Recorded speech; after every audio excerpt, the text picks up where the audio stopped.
Alam mo, malalaman mo lang talaga ang halaga ng isang tao kapag nawala na ito sa'yo.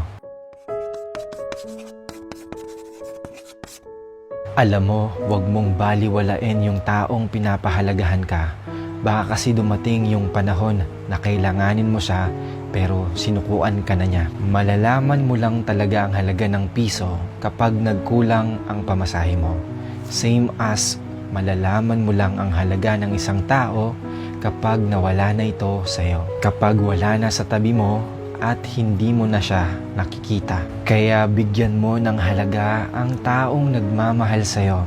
Huwag mo siyang hayaang magising sa katotohanan na marami at may mas higit pang iba bukod sa'yo. Huwag mong intaying mapagod siyang mag-effort sa'yo bago mo ma-realize na mahalaga pala talaga siya sa buhay mo. Alam mo, huwag mong bitawan ang isang bagay na hindi mo kayang makita na hawak na ng iba. Huwag mong hawakan kung alam mong bibitawan mo lang. At huwag mong paasahin kung alam mong sasaktan mo lang. Sobrang ikli ng buhay para sayangin natin sa walang kakwenta-kwentang bagay.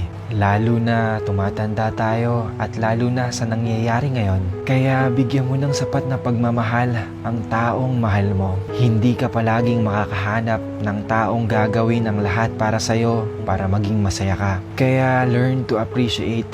Tandaan mo, napapagod din sila. Mahalin mo muna ang lahat ng mali bago mo mahalin ang lahat ng tama sa kanya. Acceptance is the best way of loving someone. Sabi nga nila, kung ang mga words nga kailangan ng space para maintindihan, tao pa kaya? Ipadama mo ang pagmamahal mo habang nandyan pa siya sa tabi mo. Habang hawak mo pa ang mga kamay niya. Habang nakikita pa ng mga mata mo ang maaamo niyang mukha. Habang naririnig mo pa ang maganda niyang boses. At habang nadadama mo pa ang pagmamahal niya. Hindi natin masasabi kung hanggang kailan pa ang itatagal natin dito sa mundong ibabaw.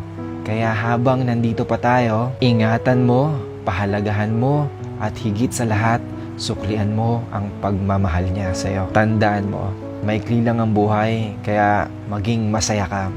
Sana may natutunan ka ngayong araw na to, kapatid, at huwag mo ring kalimutang ibahagi ito sa iba. God bless.